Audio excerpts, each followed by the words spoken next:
Hello, and welcome to Mutual Exchange Radio.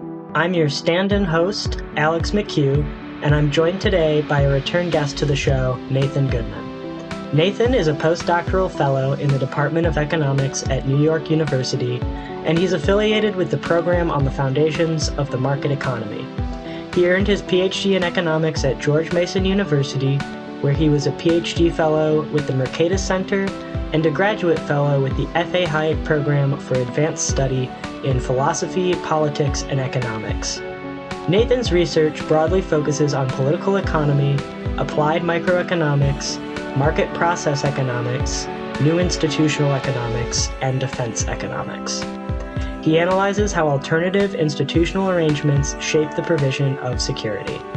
Nathan is also the former Lysander Spooner Research Scholar in Abolitionist Studies at C4SS, and he's helped to represent the center at this year's past New York City Anarchist Book Fair.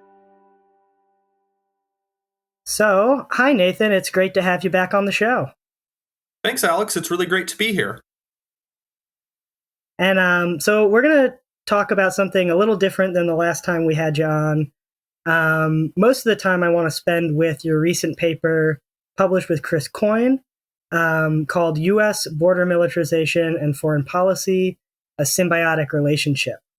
So I noticed right away, right in the abstract, there's what I saw as a pretty bold claim, which is that while foreign policy created the conditions for border militarization has also influenced foreign interventions. So I was wondering if you could start by just giving an overview of the paper and maybe zero in on why that impact is so important and, what the paper says about it in brief. Yeah, absolutely. So the paper looks at sort of two types of relationships: the influence of U.S. foreign interventions on the militarization of American border security efforts, and conversely, the impact of border militarization on U.S. foreign policy.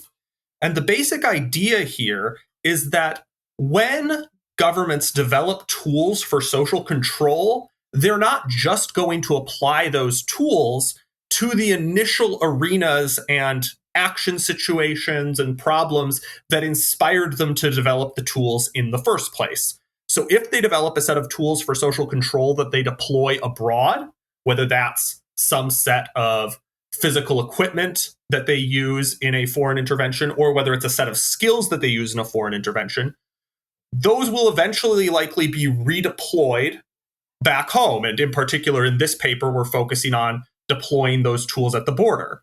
Now, that's an area of ground that's been pretty heavily covered by Chris Coyne and some of his other work, especially his book with Abigail R. Hall called Tyranny Comes Home, which is about how U.S. militarism abroad winds up really undermining civil liberties at home. But the other effect that we're looking at here is that the development of militarized border security efforts domestically winds up becoming a tool of U.S. foreign policy. So in particular, there's a militarized team within the U.S. Border Patrol that we're going to talk about later that started to do mostly law enforcement and border security operations near U.S. borders, but has since then gone abroad to do a variety of border security operations.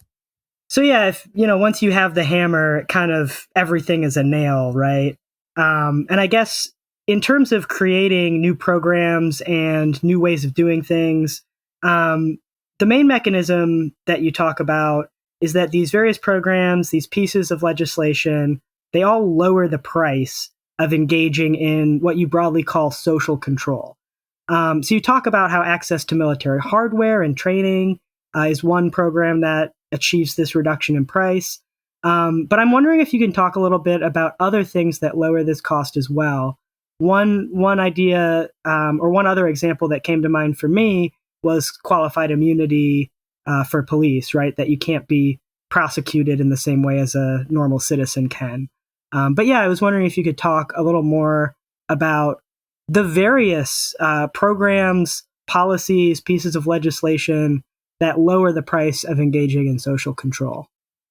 Yeah, that's exactly right. And so the framework that we're starting from here for looking at the actions of government officials as well as private contractors that work with government is an economic approach, right? And so we're looking at individuals who act purposefully to try to achieve their ends and who face a variety of incentives and constraints. And they face a variety of implicit prices to taking any given strategy to pursue their ends. So you're right. The likelihood that they'll be held liable if they harm people, that affects the price to them of engaging in any particular social control tactic. So when you have qualified immunity and therefore you're insulated from liability for violating people's rights, the price to you of violating someone's rights falls. And so on the margin, we would expect the quantity demanded of violent or abusive or coercive or invasive behavior to increase. So when police officers have qualified immunity, or when prosecutors have absolute immunity, and both of those are the case, we would, all else equal, expect an increase in civil liberties violations by those officials. Similarly, what we argue in this paper is that the investment in some set of tools for social control, and we categorize these in terms of both physical capital and human capital. So human capital is kind of a technical term, and it can sound kind of dehumanizing to people, but basically what human capital means is skills, right? So people's human capital is their particular set of skills. So when you go to college to study engineering, you're acquiring specialized human capital related to being an engineer. Well, similarly, when you go abroad and take part in a military occupation of a country, you acquire some set of skills. You learn things about how to control people and how to use a mix of hard and soft power, a mix of violence and persuasion, but mostly violence, because that's what militaries specialize in, to try to control people in order to achieve some set of policy objectives. Well, once you come home, the fact that you have those skills in your toolbox means that using those skills is relatively low cost. You don't need to reinvest in learning those skills in order to be able to deploy them. And so the relative price to you of engaging in coercive activity, of engaging in social control, has fallen. Whereas if you, say, had a set of skills in engineering or in playing the violin, then your opportunity cost of engaging in social control might be higher because you would be doing that instead of playing in a string quartet or building a bridge, right? And so if we have more of a set of skills, so we call this human capital, or of a set of tools, say guns or drones or surveillance technology, if you have more of those things that are relatively well suited for social control, and in particular for relatively violent and militarized forms of social control, then the relative price of engaging in that type of social control activity has fallen because you already have many of the tools necessary to do it at your disposal. You don't need to invest in acquiring a bunch of additional tools in order to do it. If we're thinking of it in terms of supply and demand, the supply curve for a set of tools of social control has been shifted outward by the prior military intervention, say. And so that means that you have a larger supply of tools for social control.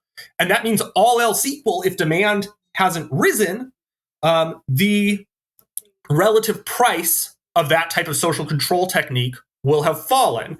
And to make this a little more concrete at the level of border security, you could imagine a group of bureaucrats within a border security or immigration enforcement office that are debating what they're going to do to enforce some fixed set of immigration laws. So you have some laws that say it's illegal for people to come here and work without jumping through some hoops to get permission from the government. And you could say, well, it's our job. We've been tasked by Congress with enforcing these laws. And there are a range of ways we could enforce these laws. one way you might enforce these laws is by spending a bunch of time going through the records and paperwork that have been provided by companies and trying to figure out whether companies have unauthorized workers. And if it looks like they have hired unauthorized workers, you go and you levy a fine against those companies. That would mostly require people with the sets of skills in social control that IRS agents have, right? Looking through paperwork and finding violations of the law, apparent violations of the law, and sending letters or subpoenas that say, you're in violation of this and we're going to audit you, and so on, right? And to be clear, I'm opposed to that social control as well as an anarchist. But another way you could do social control is you could send a bunch of people with guns somewhere, or you fly drones and have surveillance towers to try and monitor who is crossing the border. And in the process, also pick up a lot of data about people along the border, including both US citizens and members of Native American tribes that have land along the border, such as members of the Tohono O'odham Nation, right? And so that form of social control involves a lot more surveillance of people along the border and involves a lot more direct physical application of force. And military intervention has the effect of producing a lot of tools that are useful for that militarized approach to social control, as opposed to what we might call the more bureaucratic auditing approach to social control. And so all else equal, the investment in these militarized tools via foreign intervention is going to lower the relative price of the militarized approach, which on the margin will increase the amount of militarized activity carried out by border security bureaucracies. That's a great example. Thank you. Great and terrifying. But I'm glad that you mentioned that talking about things in these terms can seem kind of dehumanizing. Because I do think that's one of the biggest critiques that people tend to have of our kind of, left libertarian, economically framed analysis. And so I'm wondering if we can take a little step back. And I guess the next question I have is, why do you think it's valuable to analyze social problems in economic terms like this? And what does it allow us to do that, I guess standard sociology might not? Yeah, so I think adopting the economic approach is useful because it provides us with a set of tools for putting ourselves in somebody else's shoes and asking in sort of a simplified and therefore analytically tractable way what set of constraints and incentives that person is facing. And so what we do in this context is we look to a hypothetical person situated within a market or within a political setting, and then we ask what the likely costs and benefits they might face are when they're making a choice, as well as what tools they have at their disposal to try to achieve their goals. And so the advantage of doing this is that it provides us with a way to essentially deploy a analytically situated empathy. So we're telling stories about people, but we're telling stories about people that bring a particular set of features of the social world into the foreground. And those features of the social world are people's goals, the means that they have at their disposal to achieve their goals, and the options that they see laid out before them. And a more sociological approach should inform this. And this is actually the chapter that I was working on earlier today, is about economic sociology and its relation to this type of economic analysis. But I think the role that sociology plays here is that we situate these individuals as culturally embedded, and we recognize that these individuals have some set of cultural and social frames that are shaping their understanding both of what their goals are and of what their options are. And so the cultures and narratives that people are seeing shape their fundamentally subjective evaluations of what a good satisfaction of their goals are, what the options before them are, and so on. And so that shapes their understanding of their choice set. So I don't think we should do economics that is isolated from sociology or from other social sciences. Instead, I think we need to use both and deploy them both as part of our analytical toolkit. So economics provides us with a framework that is grounded in the logic of choice, of people making choices and decisions. And sociology provides us with a rich, thick description of the social world that people see around them. And that helps us understand the actual action situations, values, and perceived choice sets that these individuals we're studying are facing. And so it needs to be a sort of back and forth between these different methods. And a lot of the empirical research that is underlying most of what Chris and I are doing in this paper on border militarization comes from sociology, especially the work of a sociologist named Timothy J. Dunn, who has done lots of really great and important research on the militarization of the US-Mexico border. And we're essentially translating some of his really important sociological and historical analysis of this militarization into the language of economics and using that to make a little bit clearer what the relationships are between foreign policy and border militarization. Nice. And yeah, I mean, this is one of the things I really appreciate about center scholars and folks associated with the, left libertarian world is this willingness to put different disciplines in conversation with each other, to use all of the tools at your disposal. And I think it creates, really impactful scholarship. Like this is the kind of stuff that nobody else is really writing about. And I guess in talking about how it can sound dehumanizing, right? Even just saying things like, the quantity demanded of human rights violations sounds incredibly crass, but I do think there's a clarity in it where, like you said, if it's combined with the right sociological framework, knowing what that number is gives us something to target in reducing it, right? And so we're not just sort of saying less human rights violations. We're saying, where is it now? What are the things creating this, creating the equilibrium where it is, and how do we change that? So yeah, I find this to be very exciting, and I appreciate you going back to talk about how the sociology is important as well. Anything else you want to say on that before we move on?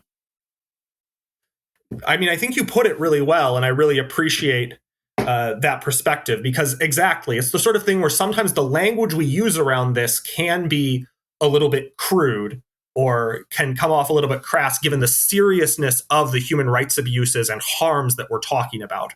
But the reason we're deploying this language and this perhaps overly analytical perspective, at least for me, is precisely because we think this is an important issue that's affecting real human lives, and to understand how those human lives are being affected, what sets of institutions are giving rise to these forms of violence and human rights abuses, we need to think through the particular consequences and chain of reasoning that derives from these institutions and their effects on the choices made by individuals, both individuals in positions of power and individuals who are not in positions of power.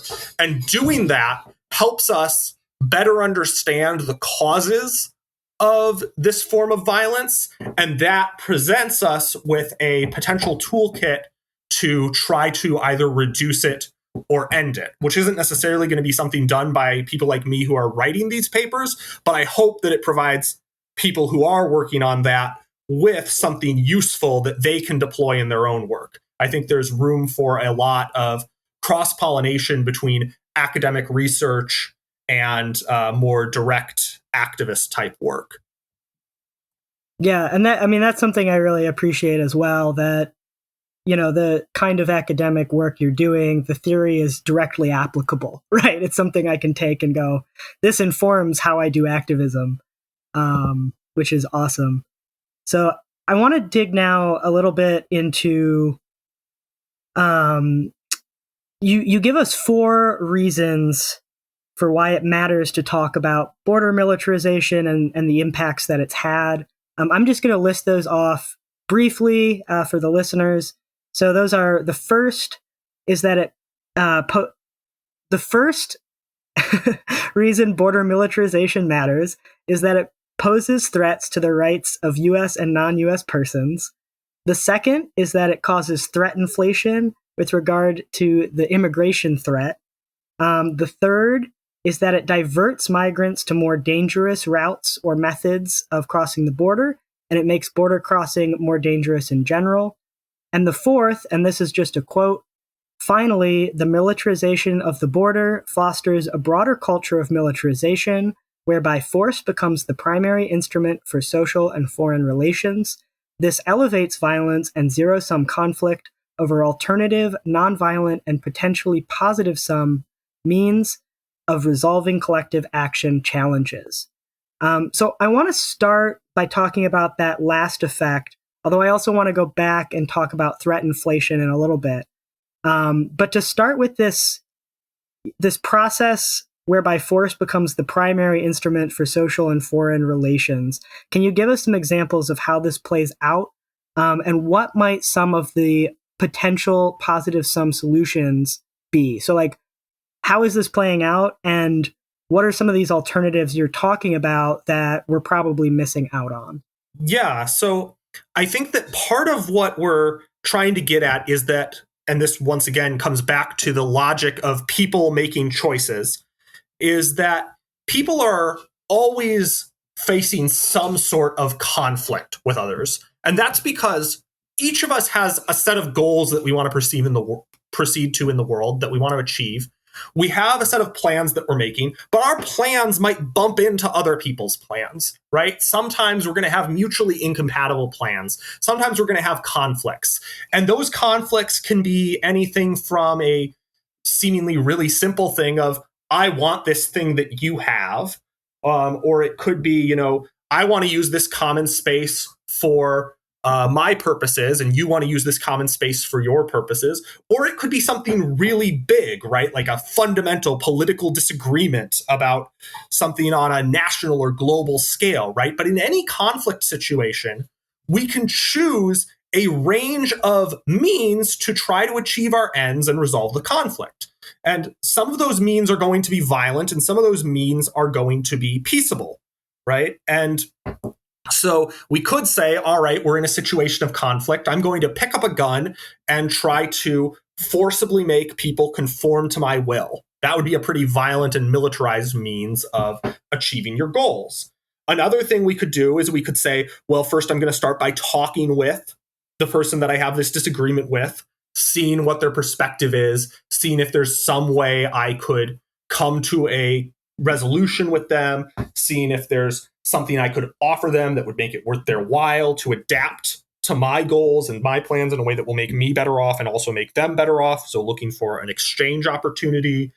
And then there's also just this question of when we need to act collectively, when we have some set of collective goals that a broad group has, what means are we going to choose for trying to exert pressure to achieve our goals? So one thing you could do if you are facing a threat from somebody is you could engage in military conflict with them, right? So you could form into some military unit with guns and bombs and other sets of weapons, and you could try to physically fight them.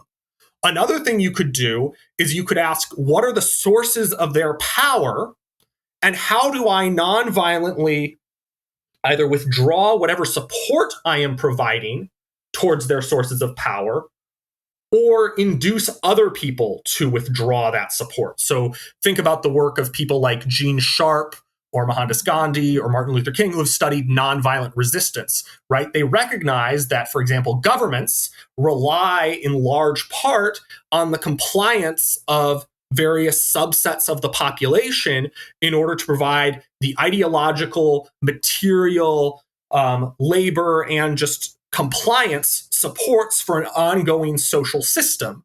Well, if you engage in various forms of nonviolent direct action to withdraw those forms of support or to make it so that those forms of support can no longer reach their intended goals, then you can undermine that system of control. And similar things happen within conflicts within workplaces between union organizers and the bosses, right? So this could be anything from a direct strike action to a slowdown strike to a work to rule strike, right? You figure out ways that adapting your activity can frustrate the goals of management and the owners and the bosses.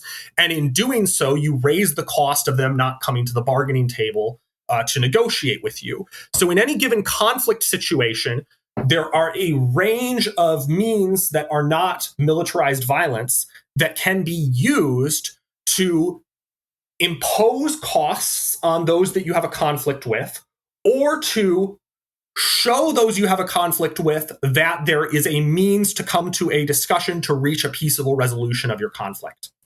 And what bringing militarized means more to the foreground in a society does is it means that more conflicts are being resolved through these forms of violent coercive means. So more conflicts are being resolved through the use of SWAT teams or strike forces or guns or drones or surveillance towers, right? And when we talk about collective action challenges, what we're specifically thinking about here is that for many types of problem situations, you have a situation in which a bunch of different people have a shared goal. And if that goal is achieved, all of the people in this particular group might benefit from it, whether that's warding off a foreign invasion or reducing pollution in your town or winning concessions from your boss in a labor dispute. Whatever that goal is, there may be an incentive for people to free ride. And so what that means is that you benefit if the goal is achieved, but you'll benefit regardless of whether you contributed to achieving that goal. And so we need some means of inducing people to participate in that type of collective action. And it turns out that people have a lot of means at their disposal to do this, right? Whether that's social norms or developing a set of selective incentives within your organization. If you come to this meeting, we'll have free pizza. If you are a particularly courageous member of our movement, you will develop a better reputation in our movement, right? There's a range of these types of selective incentives, which involve both material and non-material incentives that get people to engage in collective action. And this is something that Professor Coyne and I, along with our colleague Al-Shami, who is a graduate student at George Mason University, have been pursuing in our work on polycentric defense, as well as some of our work on peaceableness, which builds off of the work of a sociologist named Elise Boulding. And so there's all these different ways of people both facilitating collective action, including collective action to provide defense against threats, and of resolving conflicts. And one of our concerns with regards to militarization, whether that's building up the sort of formal military apparatus within a society, or a shift towards armed conflict in the streets, or a shift towards militarized police forces, or a shift towards militarized border security forces, all of these forms of militarization, both on a sort of subjective and intersubjective sociological level, increase the salience of militarized means of resolving conflicts, because we all see different people achieving their ends, trying to achieve their goals through the use of militarized force.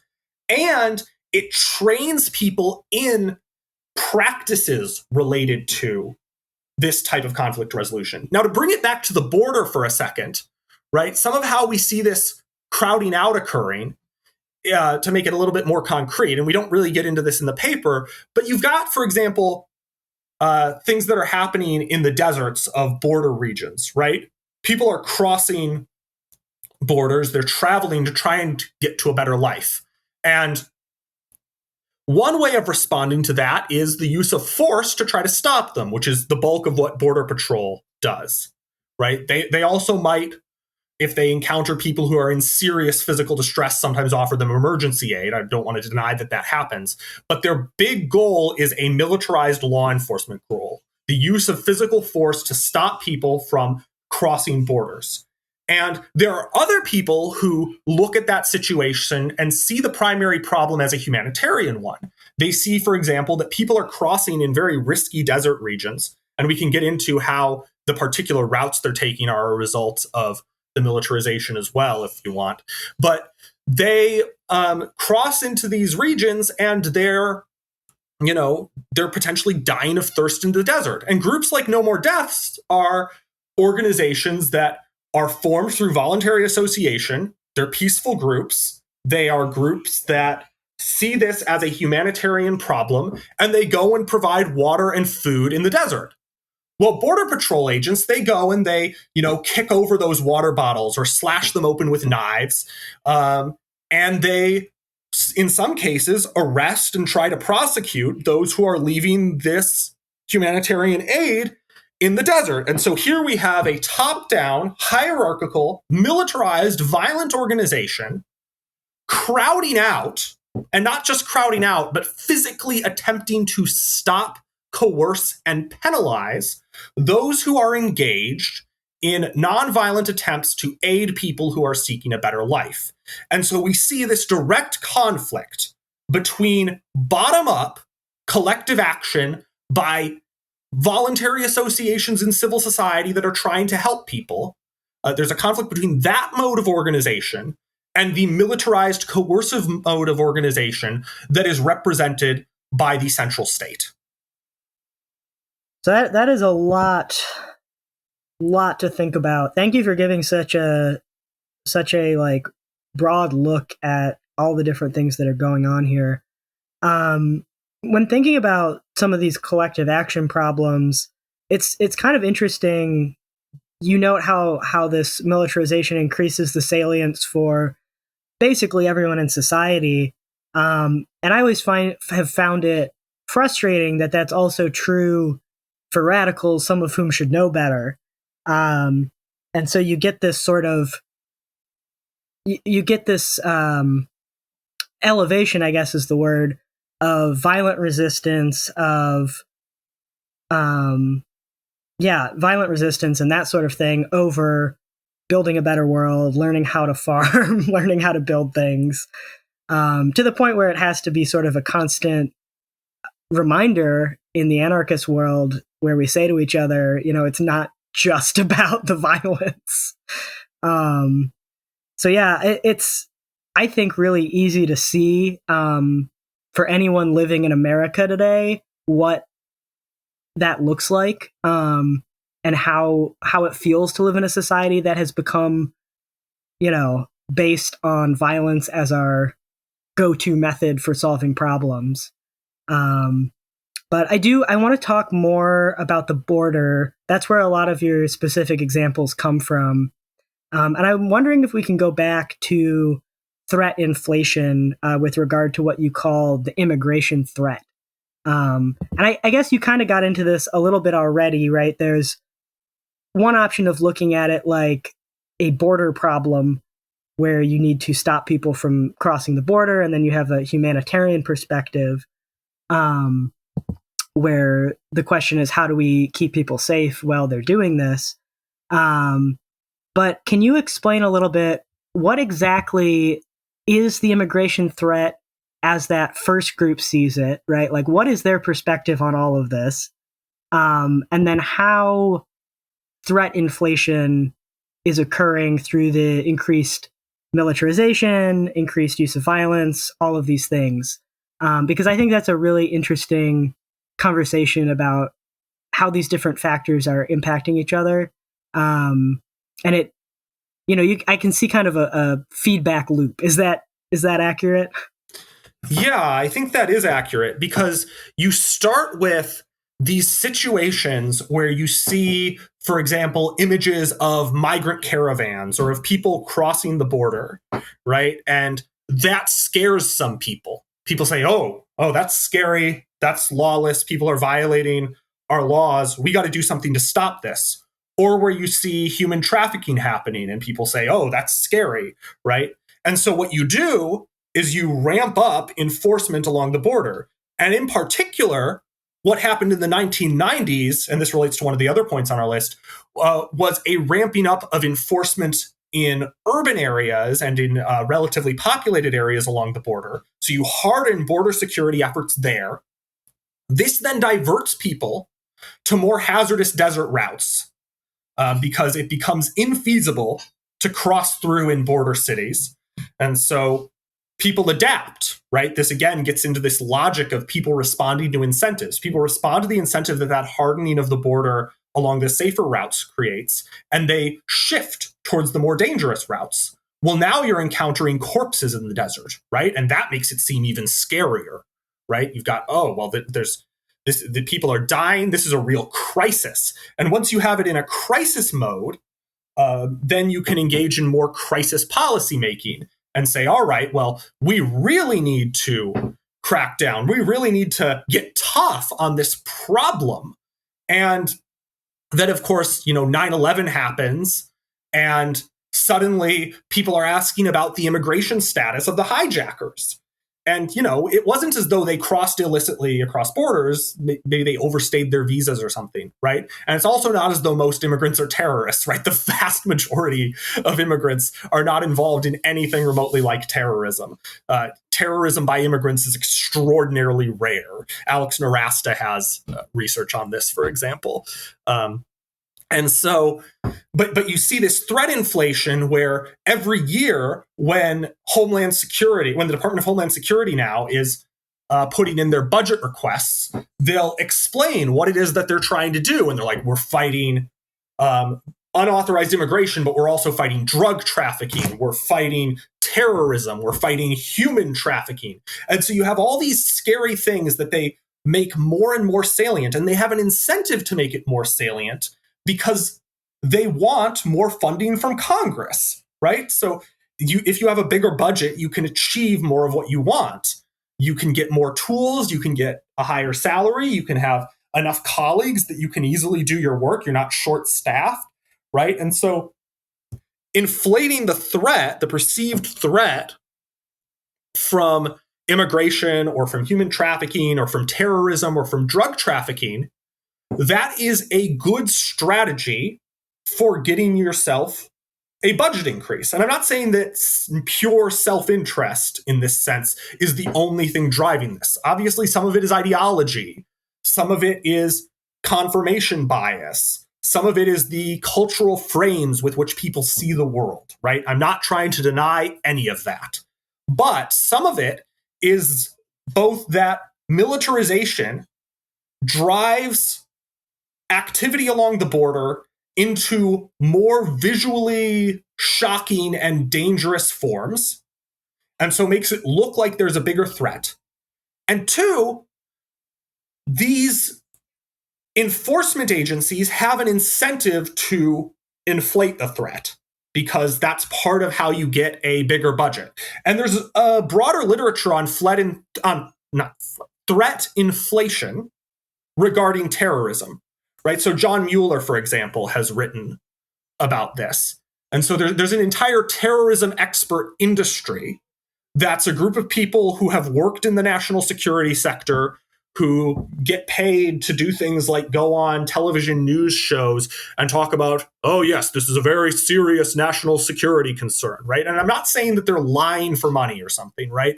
But there is this industry of people who have some expertise associated with being in the national security sector, and the relevance of their skill set is directly correlated with how severe national security threats are perceived to be.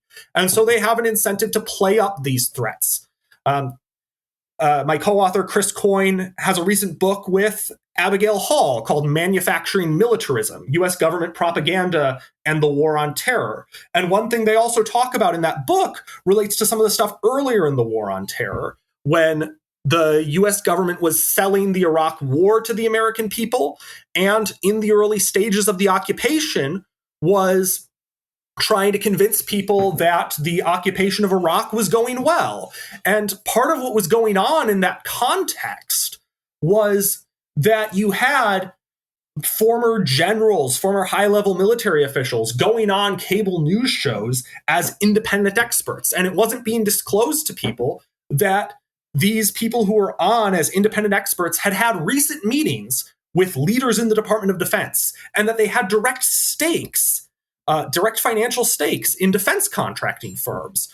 And so there are these incentive problems between the people who are seen as the most serious experts on national security.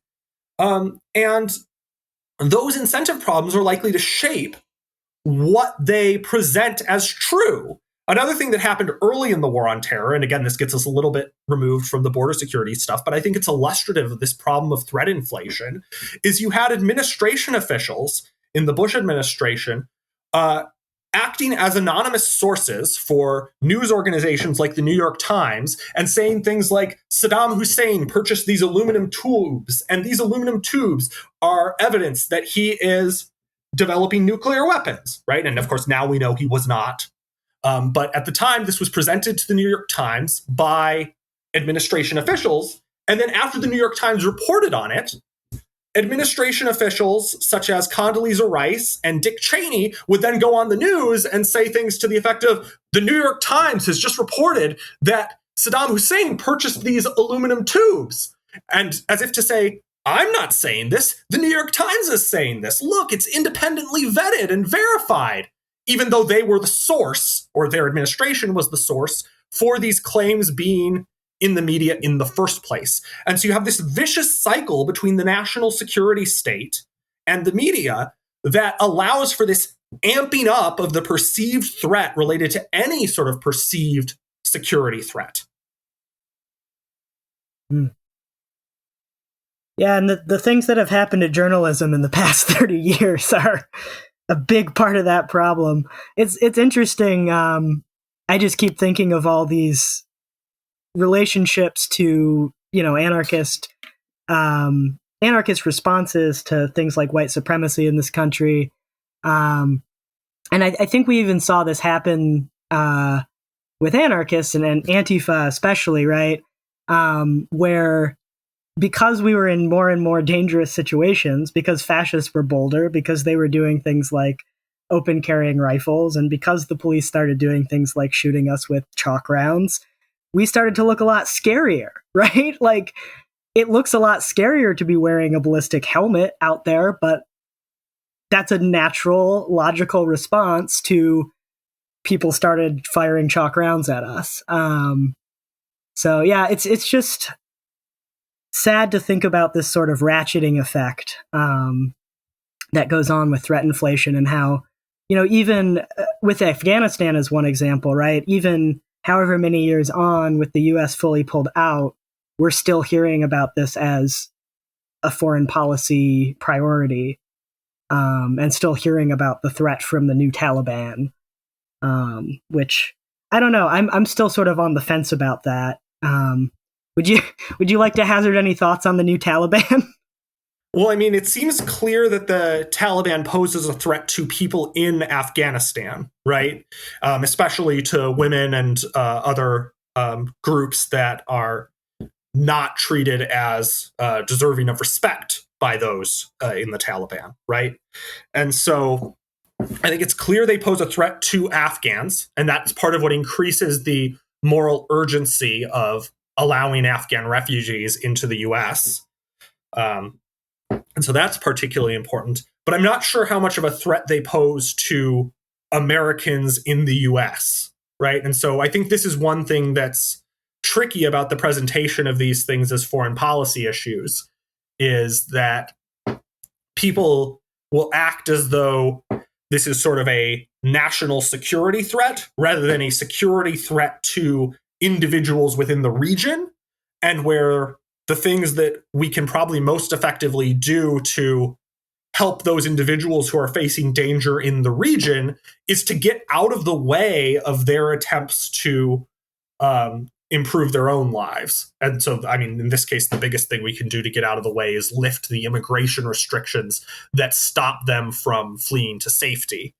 I'm not sure how effective the US could be in attempting to intervene to improve the situation, because obviously the situation that we're in is a result of decades of prior U.S. intervention to ostensibly attempt to improve the situation. And of course, some of the forcible capabilities that the new Taliban has, relates to weapons and government structures that they were able to seize that had been brought in as part of U.S. nation building efforts.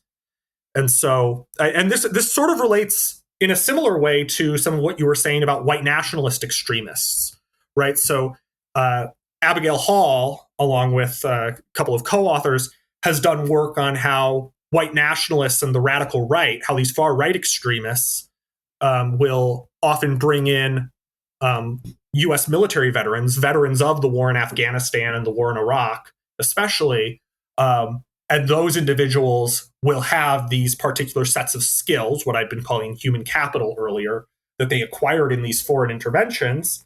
And they then can train their fellow far-right extremists in these violent tactics and can sort of act as force multipliers for really scary groups like Atomwaffen, right? And so, and this, of course, fuels the kind of arms race you were talking about, where, and then as a result of this ratcheting up of the threat posed by white nationalists, anarchists and other leftist groups will, in response, sort of ratchet up our own capacities for violence or for looking intimidating or scary. And so this increases the probability of direct militarized and violent street conflict. And so I think all of this interrelates in the sense that we see these investments in militarized tools for social control and for responding to perceived conflicts and threats. And that will then have spillover and ripple effects, because the people who are investing in them initially are trying to apply them towards one purpose, whether that's reconstructing Afghanistan or crushing the Taliban or just trying to remake the Middle East in a way that US leaders see as in their strategic interests. But the tools, once they're developed, they're out there and they're going to be redeployed by others who acquire them, whether that's the Border Patrol or white nationalist extremist groups or the Taliban.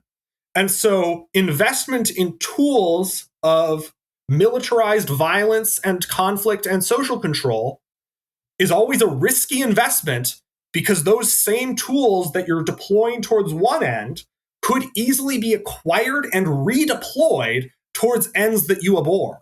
And so that I think is one of the big problems that those who are embracing militarized means need to grapple with, is that they don't know in advance what the tools and skills and weaponry that they're building up for their purposes now are going to be used for down the line. Yeah, that ties a really great bow on it. You know, whether it's the Taliban or the Border Patrol or the white nationalists.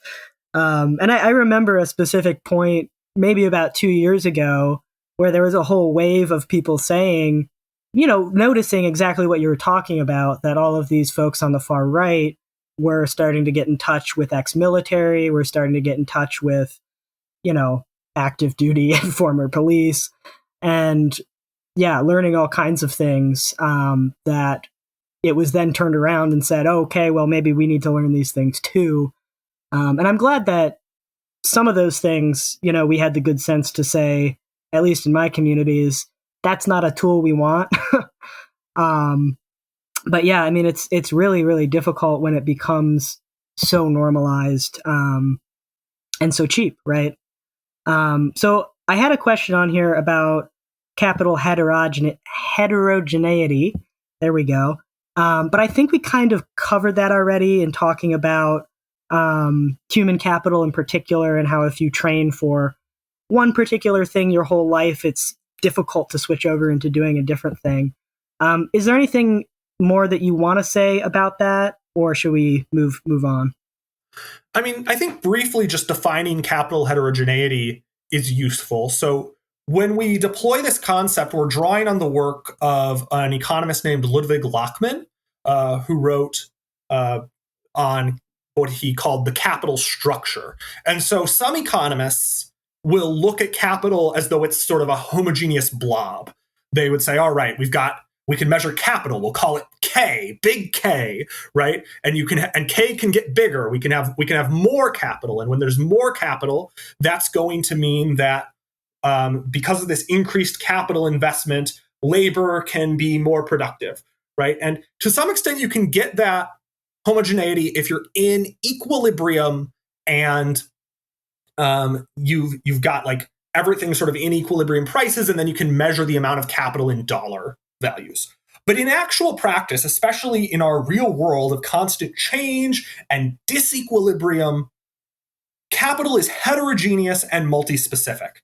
So what heterogeneous means is that any piece of capital pieces of capital are different. They can be used for some things, but not for other things, right? So a Black Hawk helicopter can be used to fly you from point A to point B, but it probably can't be effectively used to bake a loaf of bread or to calculate the area under a curve, right?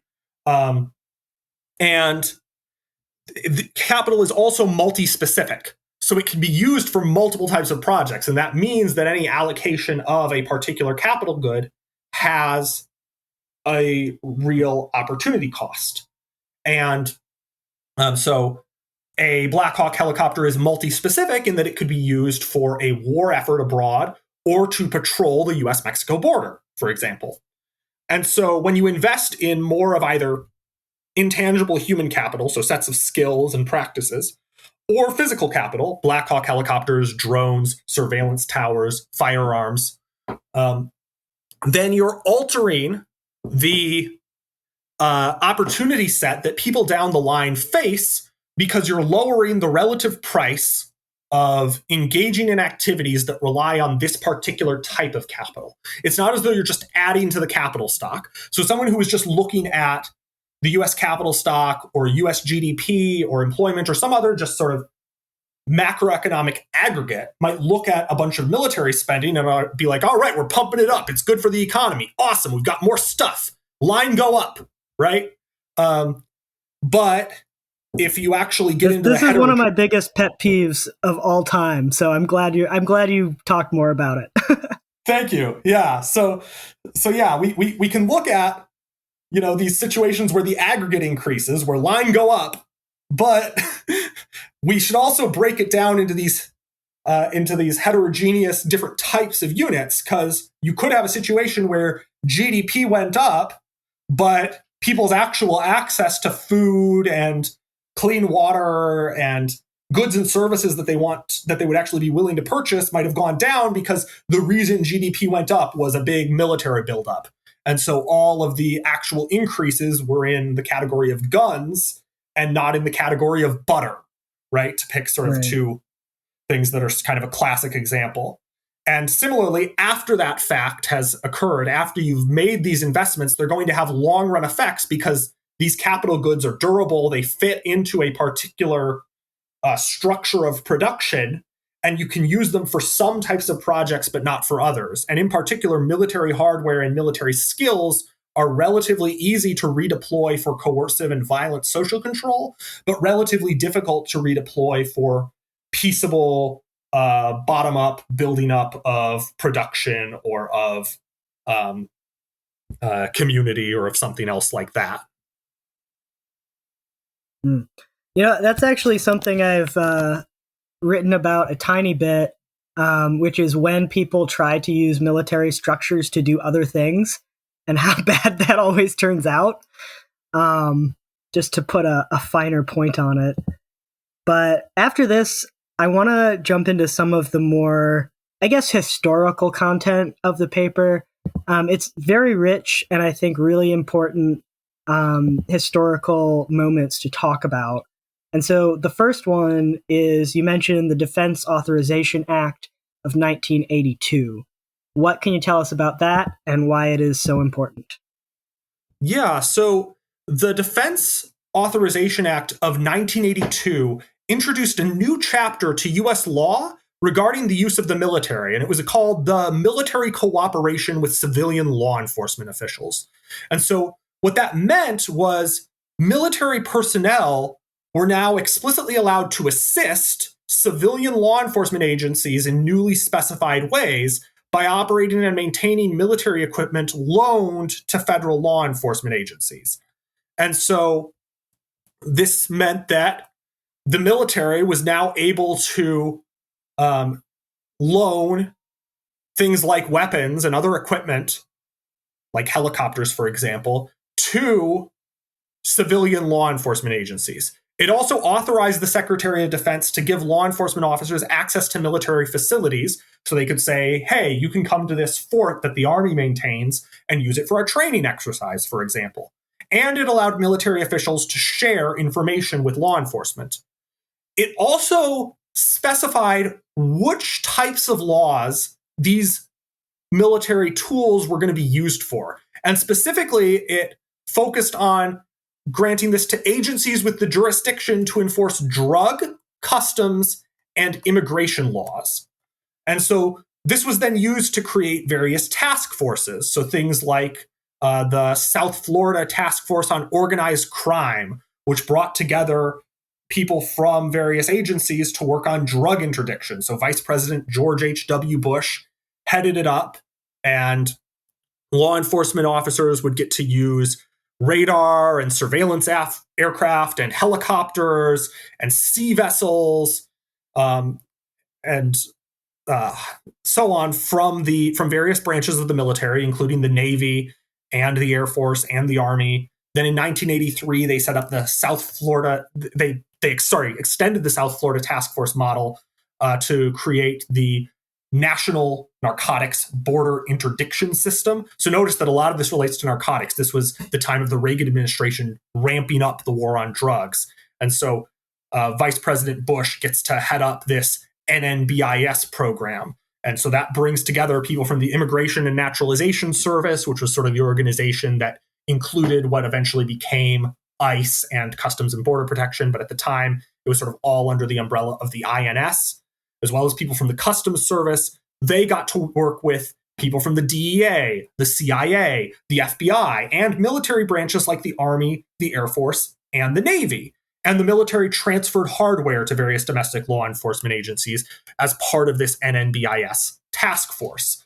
And, we're talking about the use of facilities, right? How this 1982 law allowed for increased use of military facilities. And so what this meant, for example, is that the U.S. Army Intelligence School in Arizona initiated border surveillance operations. So one of these was called Operation Groundhog, which reported 1,083 targets, which resulted in the apprehension of 372 unauthorized migrants by the Border Patrol.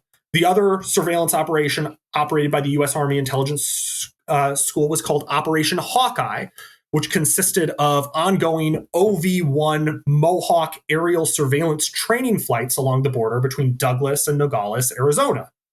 Then we see the establishment of Operation Alliance, which is headed up by Vice President George H.W. Bush and Attorney General Ed Meese. And this is an effort to do more drug interdiction along the border by coordinating local, state, and federal law enforcement agencies along with the military.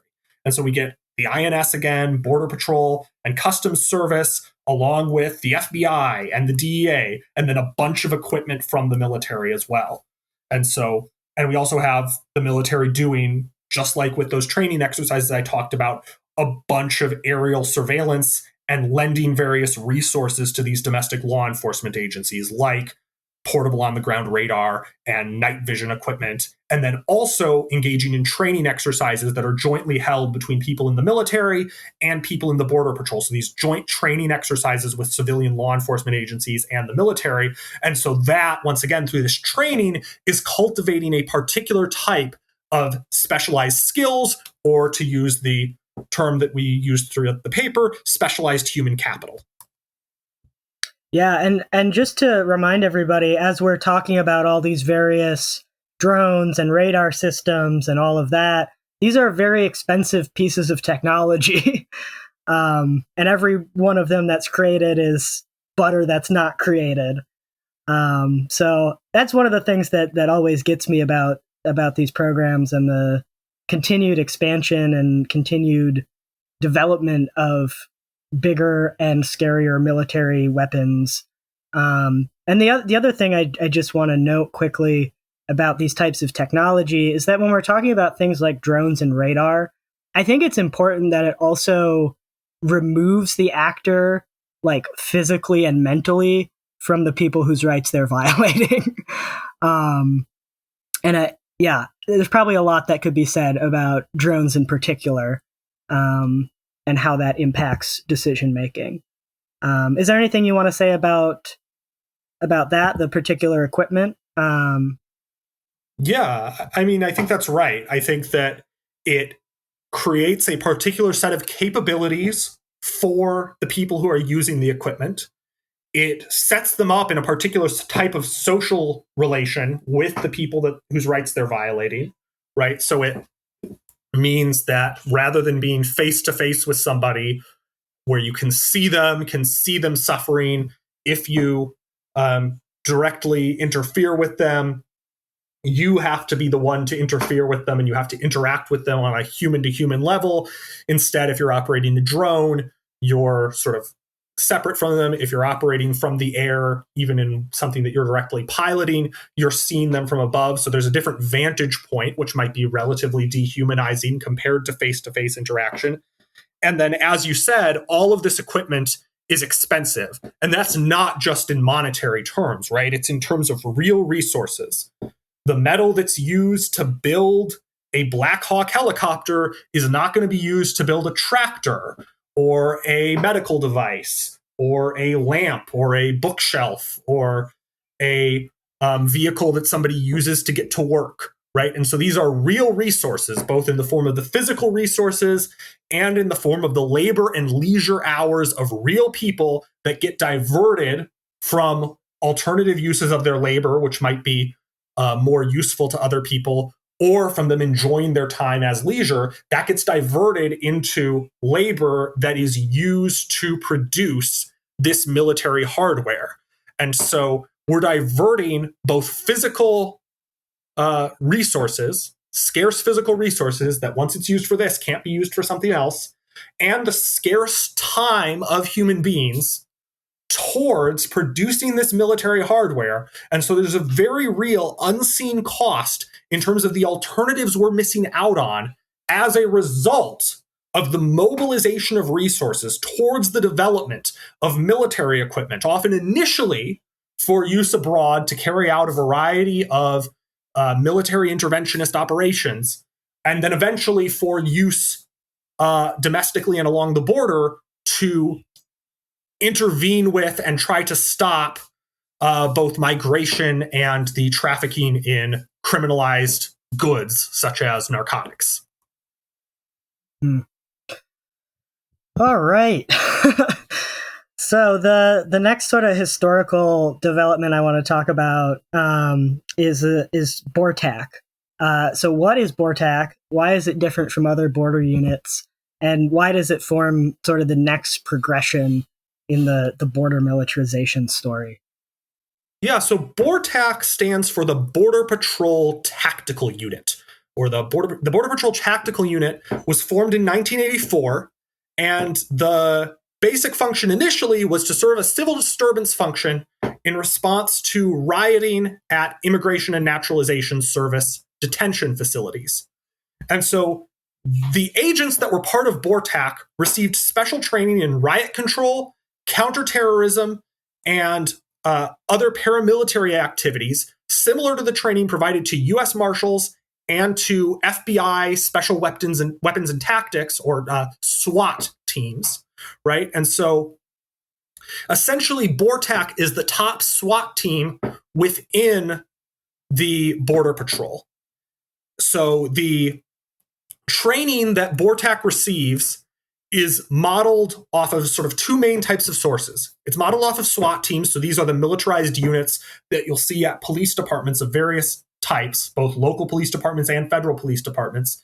These are the teams where you have, people in body armor with large guns who will kick down people's doors, throw a flash grenade, maybe shout police, search warrant, and potentially, shoot and kill people. Certainly not saying that always happens, but it happens too often. And as part of carrying out things like drug raids. So that's one type of training that's built in. And then also BORTAC explicitly models their training to mirror special operations forces selection courses. So they're modeling themselves also off of U.S. Special Forces teams in the armed forces. So this is an explicitly, deliberately militarized unit that can be understood as kind of the lead SWAT team type unit within the Border Patrol. So it's kind of the vanguard of militarization within the Border Patrol. I think that's something that goes underappreciated too, is that it was formed with that direct purpose, right, of being about civil unrest, which I think is just very telling. Very, very telling. Yeah, absolutely.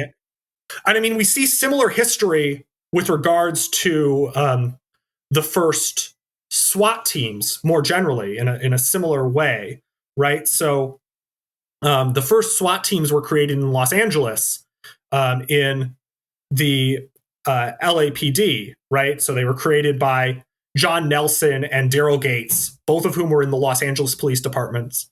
And they were both veterans of foreign wars. So, for example, John Nelson had served in the Vietnam War, and specifically in an elite force recon unit. This was a team that was trained to engage and kill and was much more lethal and aggressive than other Marine units in the Vietnam War. And Nelson proposed creating the SWAT team in Los Angeles after there were riots in LA. So he was like, oh, there are these riots. How will we crack down on these riots? Oh, I know. We could use this really lethal and aggressive model that I had practice engaging in Vietnam. And Inspector Daryl Gates, who had served in the Navy during World War II, so he also had these sets of specialized skills related to military activity, supported the idea and worked with John Nelson to make it happen. And so you had people with specialized experience serving in the military, and they used that specialized set of skills to militarize policing in order, in large part, to crack down on riots. And then the BORTAC team was created in a very similar way, modeling itself in part off of special forces and in part off of these already existing SWAT teams.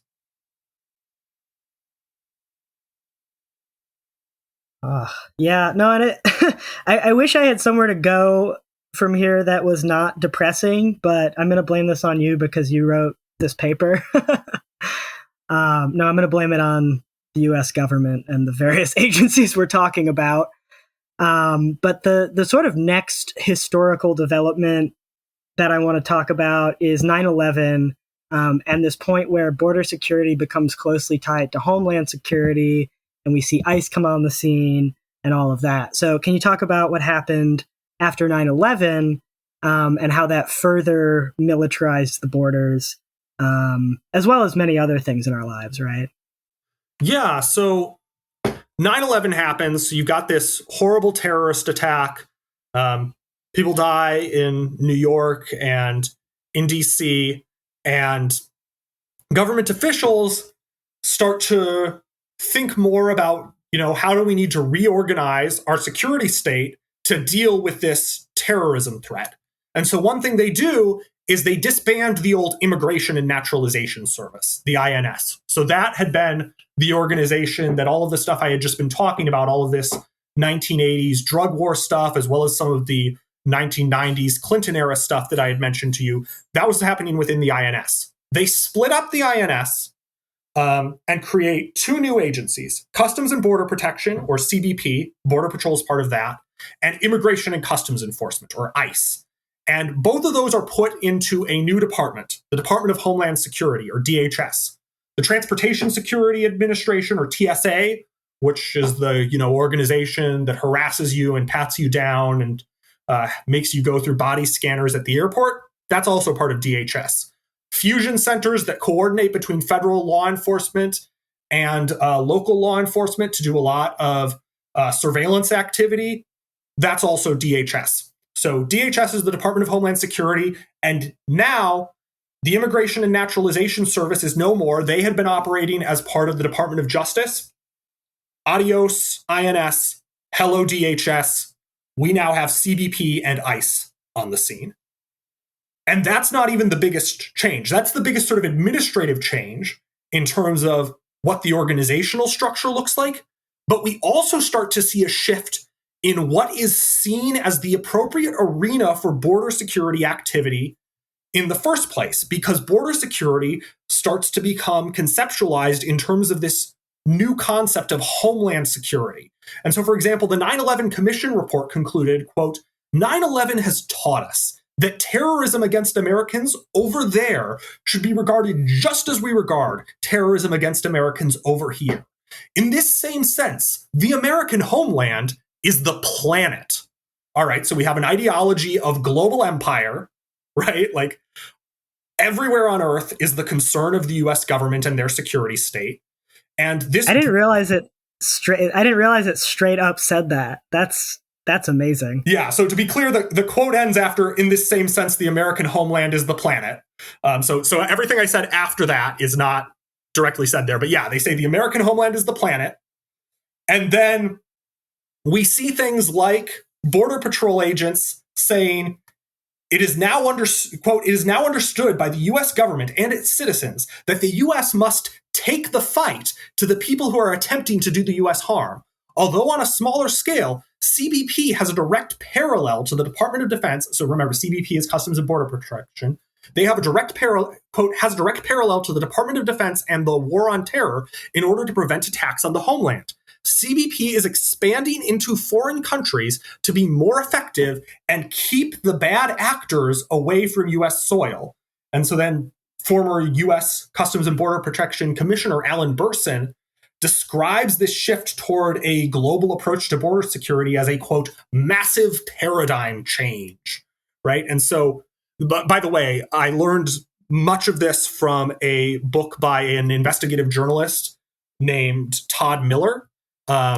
He has a book called Empire of Borders, the expansion of the U.S. border around the world. Highly recommend it. Big influence on the analysis we have in this paper. And so what we have here after 9/11 is this view that, as the Bush administration was saying, we got to fight them over there so that we're not fighting them over here. Well, meanwhile, we already have this team that had been training like special forces, right? BORTAC. They've been at this since the 1980s. They're ready, and they've done some things internationally already. They had provided international airport security details during Operation Desert Storm, for example. They'd participated in international counter-narcotics efforts, such as an intervention in Latin America called Operation Snowcap, which began in 1987. So they've done things abroad, and their training is modeled on the military. And so now they're like, all right, we got to fight them over there, so we're not fighting them over here. Let's do it. And so they start conducting training and operations, not just in the United States, but in other countries to further the Border Patrol's mission.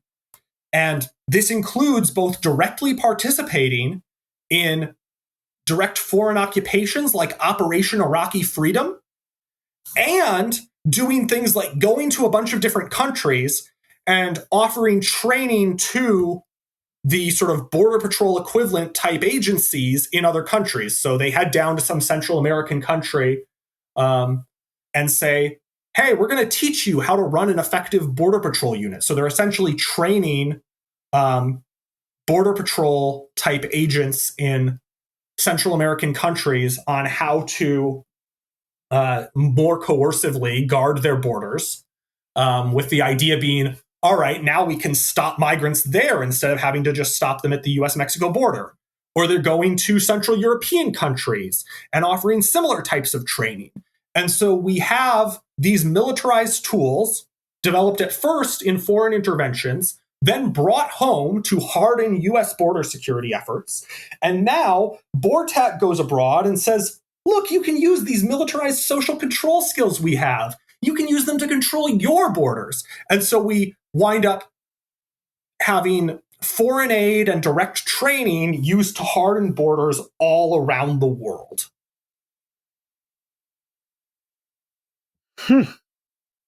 All right. I was going to ask a little bit more about BORTAC's role in Operation Iraqi Freedom, but I think you gave us a pretty good little overview about that. So I'm going to ask instead, since that chapter in the history of militarization of the borders, integration of U.S. foreign policy intervention, and social control at home, what would you say is sort of the next chapter? What have we seen since the Iraq War? And yeah, what other developments would you say have been significant in the years since? Well, so I do think it's worthwhile to talk a little bit more about Operation Iraqi Freedom first, which is simply that they went there in part because the U.S. had destroyed the old government, right? They had gotten rid of Saddam's government, so they needed to train a new set of police forces and border patrol forces. And so Border Patrol, specifically BORTAC, was there for years. And then they provided training. They stayed even after some of the initial U.S. troop withdrawals, and then eventually they withdrew as well. But they were there for a long time. And so this was a substantial part of the war in Iraq that often doesn't get talked about. But in terms of more recent developments, we can think of it on multiple fronts. So one thing that's happening is you have various people, including people who want to situate themselves as more moderate, talking about how we need to build a virtual wall. So these are people who will be against like Trump's build the wall type stuff, but will still want harsher immigration enforcement. But they think it's more humane and nice to have like surveillance technologies. And so there have been a range of these sorts of things. And this is something that Chris Coyne and I talk about in a paper in the journal Peace Review called The Political Economy of the Virtual Wall.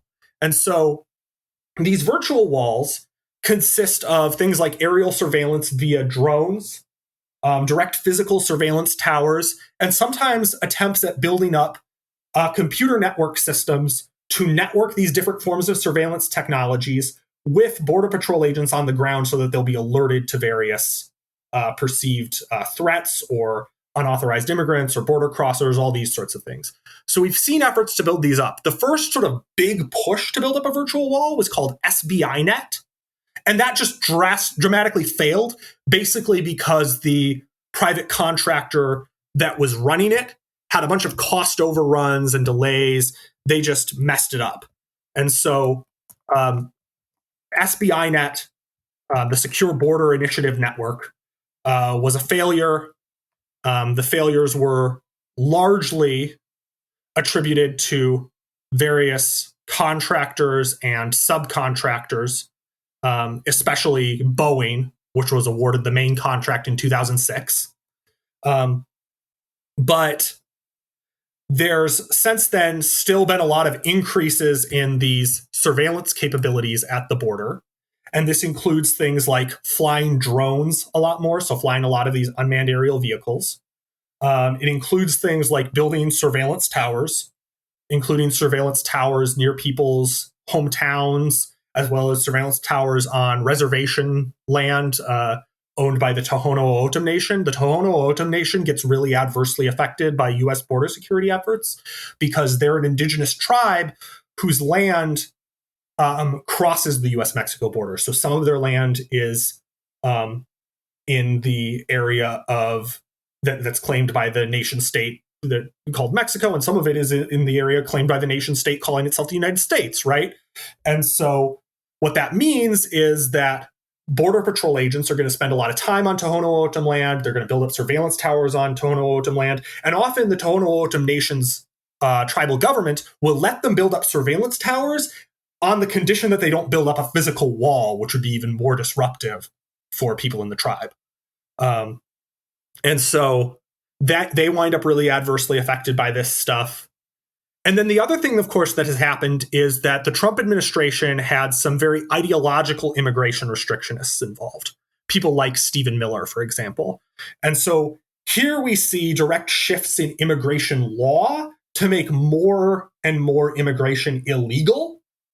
And much of that, and some of that was able to be done under the auspices of combating the coronavirus, right? So in response to COVID, they were able to impose a lot of border closures and border restrictions, many of which have not been lifted by the Biden administration. And so when you prohibit even more immigration, more people are going to wind up having to, if they're going to attempt to immigrate, do so in an illicit way, which subjects them to this militarized violence. And so we can't treat any of these pieces in isolation, right? The border militarization research program that I'm working on is mostly about the enforcement mechanism. But how salient that enforcement is going to depend in part on what winds up being formally prohibited and therefore facing the brunt of the surveillance, and as well as, other forms of violent enforcement, right? If we legalized immigration for many people such that they could just buy a plane ticket instead of paying a coyote, and they could just fly into the US and go through a border checkpoint instead of trying to cross the border in the desert, they wouldn't be directly facing down a lot of this militarized apparatus. But in practice, that option is not on the table for most people who want to come to the US. And so they have to try to come through illegally if they're going to try to come through at all. And that winds up being, a difference between, dire poverty or a better life for them, or a difference between being in a space where they're subject to violence by either particular gangs or the governments in their region, or not being subject to that, right? Like, immigration is a matter of life and death for a lot of people. And as long as it is prohibited for most people who want to do it, their best option is going to be trying to do it illegally.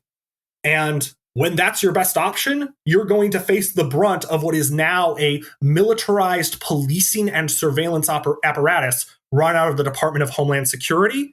And if you're crossing through multiple countries, you'll also face the militarized policing and border security apparatuses that BORTAC has been training that are operated by other governments. And so part of why this matters so much is that so much immigration is prohibited. And I want to be clear, even prior to Trump, most people who wanted to immigrate had no legal avenue to do so. And now even fewer people have any legal avenue to do so. And that ultimately, I think, represents a system of global apartheid, a system in which many people, solely because of where they're born, have no legal route to go pursue opportunities that people freely want to offer them. And that's stifling a huge amount of human potential. It's trapping people in violent situations. And border militarization is just one aspect of this broader problem.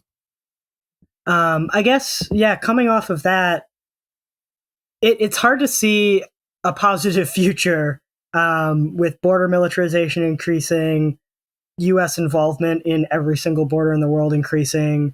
And I think that's one of the things that gets me down a lot is how few people realize how massively restricted immigration is already from where it's historically been.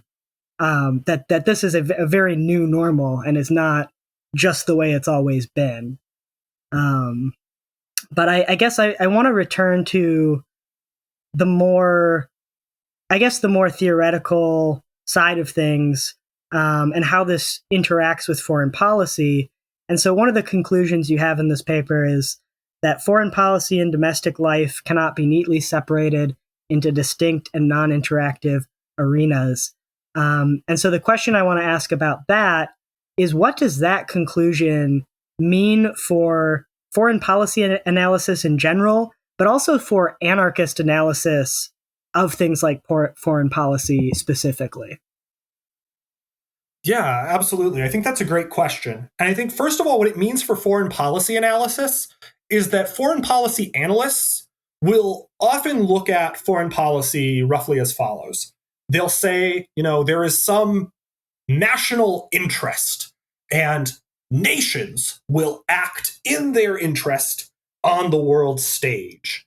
And maybe they'll say the US needs to act as a global hegemon to protect liberalism and trade and the free world, right? So they'll have this view of something like a American hegemony, a liberal hegemony that preserves peace, freedom, and trade. And they might point to things that I would point to in other contexts. They might point to things like declines of major wars or increases in human prosperity, people escaping dire poverty, in part as a result of international trade and economic liberalization. And they might say the only way you can have that is if things like the US Navy are protecting the trade routes, and if the US operates as a liberal empire. Without us, everything descends into chaos and barbarism or something like that, right?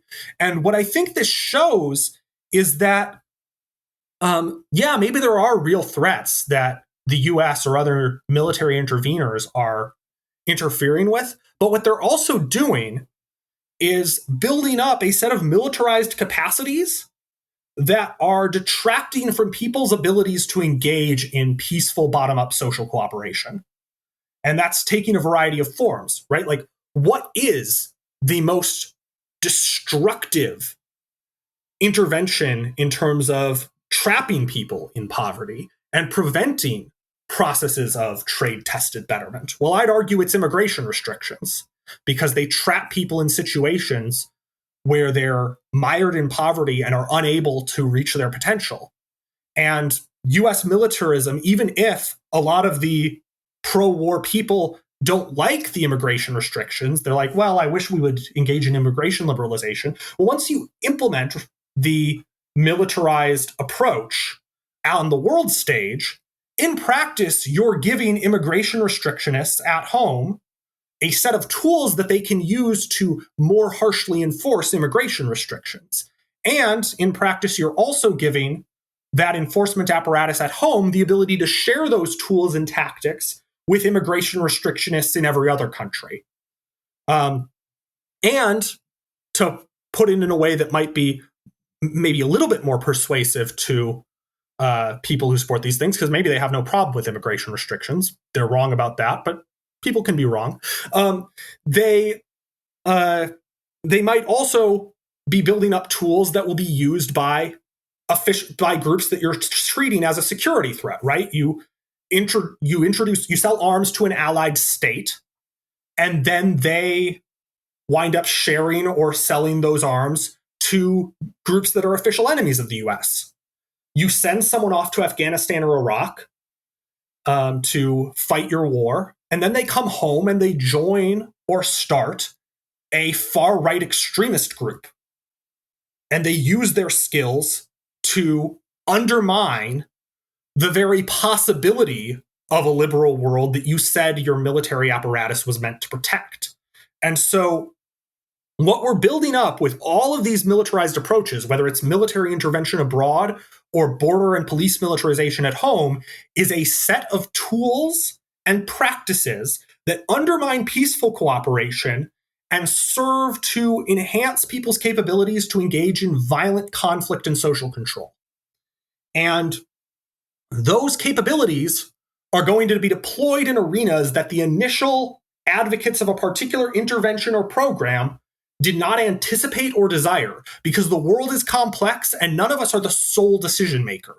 We are interacting in a complex world with a bunch of other people who have their own projects, purposes, and plans that might conflict with ours.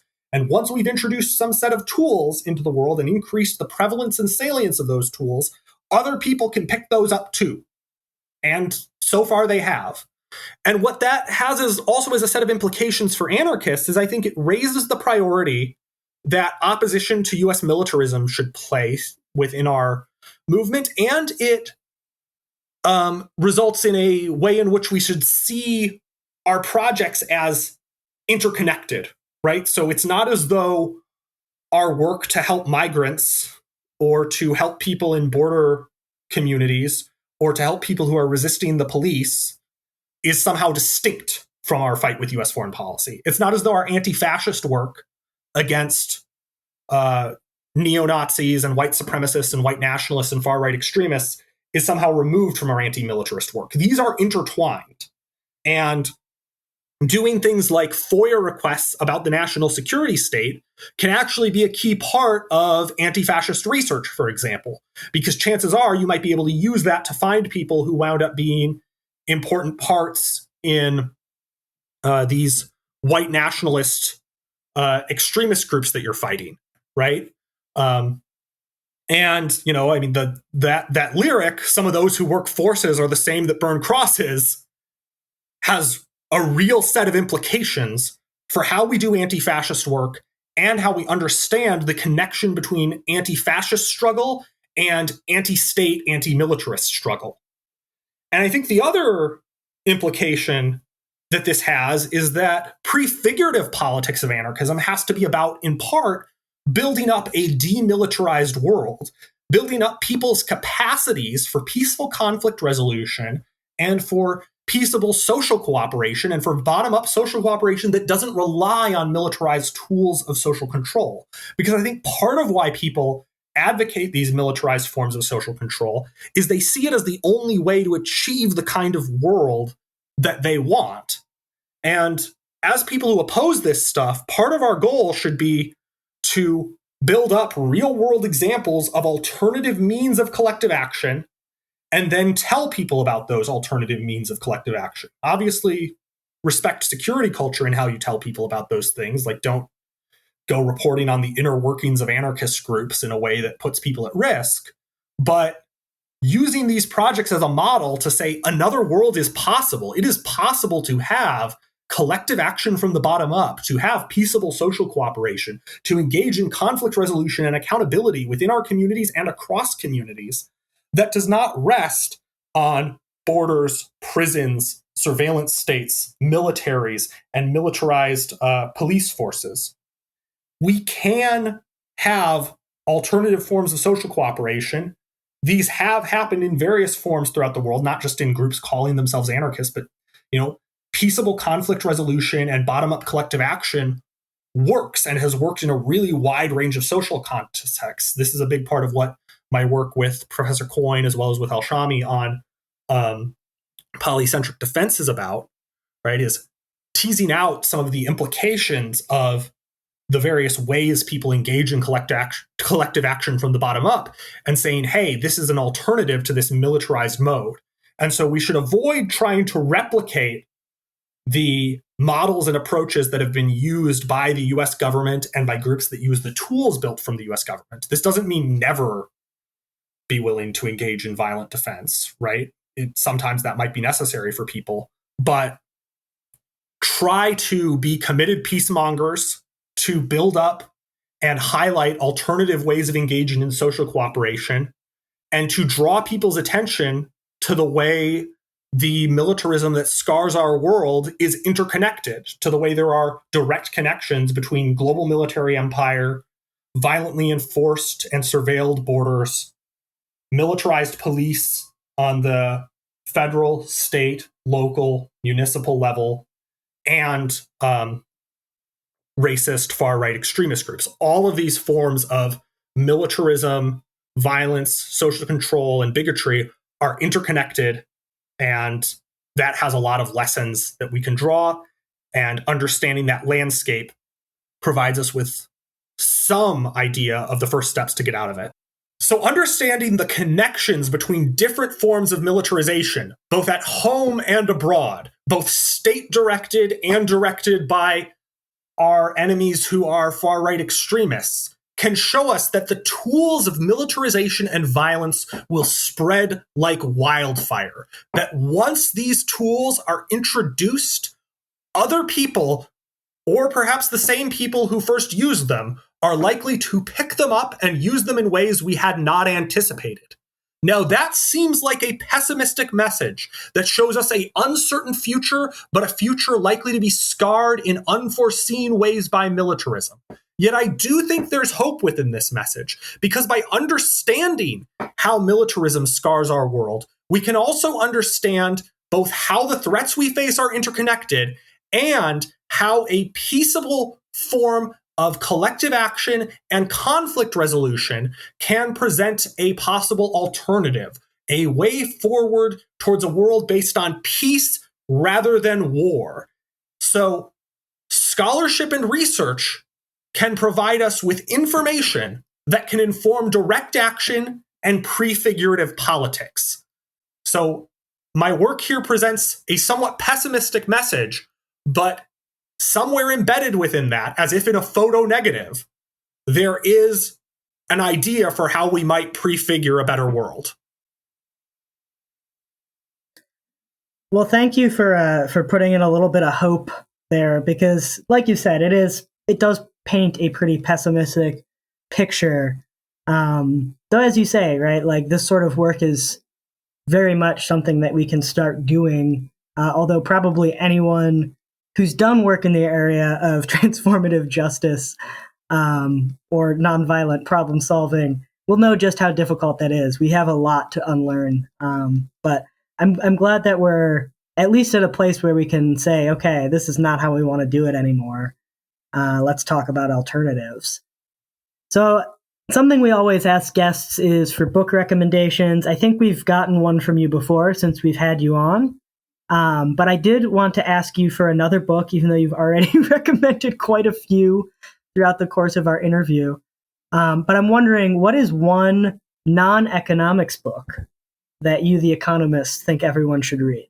So I think that one book that relates to our conversation and to thinking about what might be alternative means of conflict resolution is sociologist Elise Boulding's book, Cultures of Peace, The Hidden Side of History, in which Elise Boulding, who is a sociologist, she was married to an economist, Kenneth Boulding, who taught at George Mason University for many years back in the day. And both of them are big figures in peace studies. They were both Quaker, pacifist activists, as well as being social scientists. But sociologist Elise Boulding in this book looks at the role of connection and conflict resolution within families, communities, and governments, as well as non-governmental organizations, to sort of get at the diversity of ways that people engage in peaceable conflict resolution. And so I think if we want to understand some of the upshots of this conversation, Cultures of Peace by sociologist Elise Boulding might be a great place for listeners to start. Awesome. Yeah, I'll have to look at that myself. And I'm glad we ended in a somewhat positive area. I got to talk about some of the alternatives to militarized approaches to everything.